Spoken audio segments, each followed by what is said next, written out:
अब देखिए प्रश्न क्रमांक 4 दिया हुआ है 1z इंटू जेड बराबर 7z। ठीक है, इसे जो है हल करते हैं। तो देखिए क्या है z इंटू जेड, तो z इंटू जेड बराबर हमें क्या प्राप्त हो रहा है z।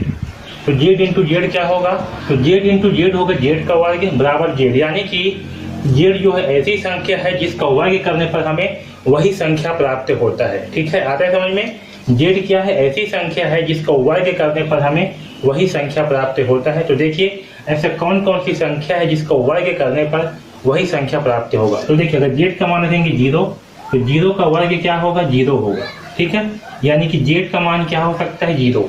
ठीक है, अगर 1 रखेंगे तो क्या होगा, अगर z का मान 1 रखते हैं तो क्या होगा, 1 इंटू 1 यानी कि 1 प्राप्त होगा, यानी कि z का मान 1 भी हो सकता है। ठीक है, अब देखिए अगर 2 रखते हैं तो 2 का वर्ग क्या होगा, 4, यानी कि z का मान 2 नहीं होगा क्योंकि हमें z ही प्राप्त होगा। ठीक है, तो हमें जो है जो z का मान हम रख रहे हैं तो उसका वर्ग जो है हमें z ही प्राप्त होना चाहिए।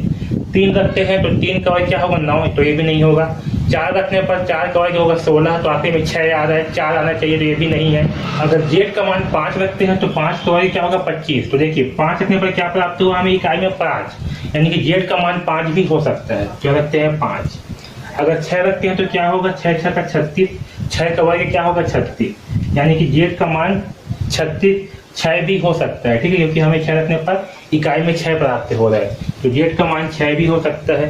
अगर 7 रखेंगे तो 7 का वर्ग 49 होगा, जो कि आखिरी में 9 होगा, तो 7 का वर्ग 7 जो है नहीं होगा क्योंकि आखिरी में क्या आ रहा है, 9 आ रहा है, यानी z का मान 7 नहीं हो सकता। ठीक है, उसी प्रकार से 8 भी नहीं हो सकता, 9 भी नहीं हो सकता। ठीक है, तो z का मान जो है क्या क्या हो सकता है, z का मान 0, 1, 5 और 6 हो सकता है। ठीक है, इतना मान जो है z का हो सकता है, क्योंकि क्या कहा है, z का वर्ग बराबर क्या प्राप्त हो रहा है हमें, z। ठीक, तो z का मान क्या हो सकता है, 0, 1, 5, 6। ठीक है, z का वर्ग बराबर z, यानी कि z का मान 0, 1, 5, 6 हो सकता है।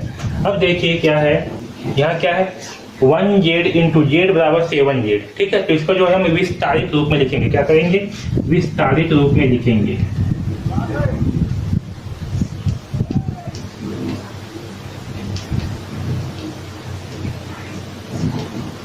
इसी जो है तो हमें विस्तारित रूप में लिखेंगे तो क्या प्राप्त होगा हमें, 1 इंटू 10 प्लस जेड इंटू 1।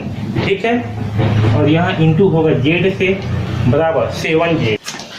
अब जो है प्रश्न क्रमांक 4 को हल करते हैं। देखिए क्या दिया है, 1z इंटू जेड बराबर क्या होगा, 7z। ठीक है, तो देखिए यहाँ पास क्या है, z का गुणा जो है z से होगा, तो क्या प्राप्त हो रहा है हमें, z। ओके, तो z इंटू जेड क्या होगा, z का वर्ग होगा, तो z का वर्ग बराबर क्या प्राप्त होगा हमें, z, यानी कि z की जगह में ऐसी संख्या रखना है जिसका वर्ग जो है वही संख्या प्राप्त हो। आ रहा है समझ में, जैसे कि 0 रखते हैं। ठीक है, अगर z के स्थान पर रखेंगे 0, तो 0 इंटू 0 करने पर क्या प्राप्त होगा, 0। ठीक है, तो z का मान क्या हो सकता है, एक तो 0 हो सकता है क्योंकि 0 रखने पर 0 प्राप्त होगा। वैसे अगर 1 रखेंगे तो 1 इंटू 1, z का स्क्वायर मतलब क्या, 1 इंटू 1। ओके, 1 रखने पर तो 1 इंटू 1 करने पर क्या प्राप्त होगा, 1, यानी कि z का मान 1 भी हो सकता है। ठीक है, z के स्थान पर 2 रखेंगे तो 2 इंटू 2 रखने पर क्या होगा, 4। तो देखिए हमें z प्राप्त नहीं हो रहा है, यानी कि 2 रखने पर हमें 2 प्राप्त नहीं हो रहा है, यानी कि 2 नहीं हो सकता। ठीक है, वैसे ही 3 रखने पर क्या आएगा, 3 तिहाई 9 आएगा, तो यहाँ पर जो है हमें 3 प्राप्त होना चाहिए था, जो कि नहीं हो रहा है, यानी कि 3 भी नहीं आएगा। अगर z के स्थान पर 4 रखते हैं तो 4 का वर्ग क्या होगा, 16 होगा, तो 16 में 6 आ रहा है और 4 में 4 है। ठीक है, दोनों अलग अलग है, यानी कि 4 भी नहीं होगा। अब देखिए अगर 5 रखते हैं तो 5 का वर्ग क्या होगा, 5 इंटू 5 करने पर 25 होगा, तो इकाई में क्या आ रहा है, 5 आ रहा है, यानी कि z के स्थान पर क्या आ रहा है, 5, तो 5 रखने पर 5 प्राप्त हो रहा है, तो यहाँ पर z का मान 5 भी हो सकता है। ठीक है, वैसे ही 6 रखने पर z का मान 6 रखने पर z का वर्ग क्या होगा, 6 इंटू 6 यानी कि 36, हमें जो है 6 प्राप्त होगा। ठीक है, तो z का मान 6 भी हो सकता है। 7 रखने पर 37 49 होगा, जो कि 49 में क्या है, 9 है, और 7 में 7 है, दोनों अलग अलग है, यानी कि 7 नहीं हो सकता। 8 रखने पर भी 88 64 होगा, जो दोनों अलग अलग है। 9 रखने पर 81 होगा, जो कि दोनों क्या है, अलग अलग है। ठीक है, तो हमें z का मान जो है 0, 1, 5 या 6 प्राप्त हो रहा है। ठीक है, यानी कि z का मान जो है 0, 1, 5 या 6 हो सकता है। ओके, यहाँ तक आया सबको समझ में। अब देखिए जेड का मान जब 0, 1, 5, 6 है तो अब देखिए प्रश्न में क्या है। अब देखिए प्रश्न में क्या है, 1z इंटू जेड बराबर 7z। ठीक है, 7z है।